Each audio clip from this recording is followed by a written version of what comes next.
किचनमध्ये आपला असा एकही दिवस जात नाही की जिथे आपण लिंबूचा यूज करत नाही। आणि लिंबू हे जे आहेत ते आपण यूज केल्यानंतर त्याच्या ज्या साली आहेत त्या टाकून देतो। तर हा व्हिडिओ पाहिल्यानंतर या साली तुम्ही अजिबात टाकून देणार नाही। तर बघा आता पावसाळ्यात मच्छर तर भरपूर आहेत, तसेच तुम्ही डेकोरेशनसाठी सुद्धा याचा वापर करू शकता। आणि किचनच्या इतर भरपूर गोष्टी आहेत त्या तुम्ही लिंबाच्या सालीचा उपयोग करून क्लीन करू शकता। तर बऱ्याच वेळा काय होतं की आपल्याला जास्त लिंबाचा रस हवा असेल त्यावेळी जास्त लिंबू आपण यूज करतो, मग त्या एवढ्या सगळ्या साली फेकून न देता तुम्ही याचे खूप सगळे उपयोग किचनमध्ये करू शकता। जसं की तुम्हाला गॅस क्लिनिंग किंवा किचन ओटा क्लीन करायचा असेल, असं DIY कोणतंही सोल्युशन बनवलं तर त्यामध्ये तुम्ही लिंबाच्या सालीचा यूज करू शकता। भांडी घासण्यासाठी सुद्धा तुम्ही या सालीची पावडर करून त्यामध्ये मिक्स करून ह्याचं सोल्युशन तयार करून ठेवू शकता, जेणेकरून आपली भांडी सुद्धा छान चमकतात।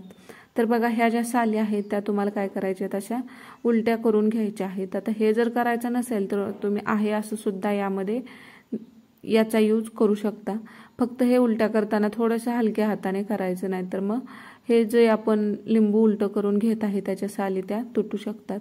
आणि बघा लिंबू उलटं केल्यानंतर यामध्ये ह्याची लिंबाची जी आतली स्किन आहे बारीक, ती आपल्याला अशी अगदी थोडीशी अगोदर जर तुम्ही काढली ना तर मग लगेचच ही स्किन सेपरेट होते लिंबूपासून, आणि हा जो आपण दिवा करतोय त्याचं स्टँड तयार होतं। बघा हे दिसायला सुद्धा छान दिसतं। तर अशा पद्धतीने तुम्ही ह्या लिंबाचे दिवे करून घेऊ शकता। आणि करायचंच नसेल तर तुम्ही आहे असा सुद्धा लिंबाचा यूज करू शकता। अजून एक मी तुम्हाला करून दाखवते। फक्त सुरुवातीला लिंबू जे आहे ते उलटं करताना व्यवस्थित करून घ्यायचं। आणि ही बघा आतमध्ये अगदी पातळ लेयर असते, ती सुरुवातीला आपल्याला पटकन निघत नाही, आणि एकदा थोडीशी निघली की मग तुम्ही अगदी हलक्या हाताने हे आपल्याला असं उलटं करून घ्यायचं आहे। व्हिडिओमध्ये तुम्ही बघू शकता अशा पद्धतीने पूर्ण साल जी आहे ते आपल्याला उलट्या डायरेक्शन अशी खेचून घ्यायची आहे। अगदी हलक्या हाताने करायचं, नाही तर हे तुटल्यानंतर ते स्टँड आहे ते व्यवस्थित राहणार नाही। तर बघा पटकन ही साल जी आहे यापासून सेपरेट होते। दिवाळीमध्ये तर आपण डेकोरेशनसाठी सुद्धा हे असे पद्धतीचे मातीचे दिवे जे यूज करतो त्याच पद्धतीने तुम्ही हे लिंबाचे दिवे सुद्धा यूज करू शकता, किंवा असे पण तुम्ही भरपूर असे या लिंबाच्या सालीचे उपयोग किचनमध्ये करू शकता।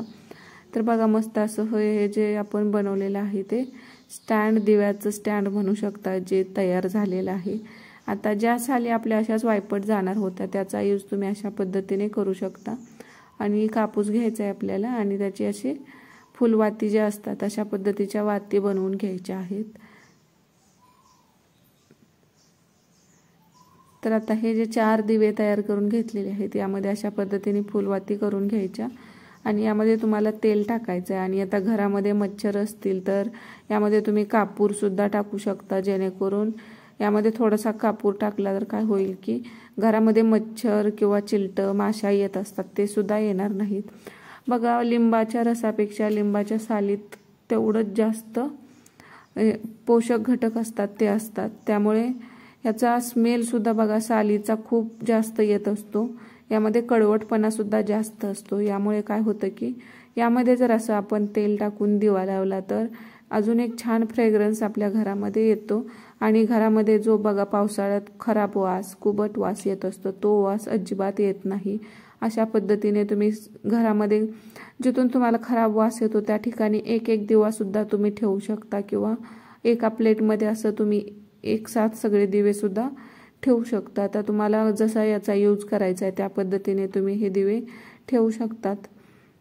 तुम्ही मंदिरात सुद्धा अशा पद्धतीचा तेलाचा किंवा तुपाचा दिवा लावायचा असेल तर तो सुद्धा तुम्ही लावू शकता, किंवा घरातल्या इतर कोपऱ्यात सुद्धा हे असा दिवा लावून ठेवून द्या। त्या ठिकाणी अजिबात चिलटं माशा मच्छर येत नाहीत, आणि घरात एक छान असा वास सगळ्या घरामध्ये या लिंबाच्या सालीमध्ये आपण दिवा लावल्यामुळे दरवळत राहतो।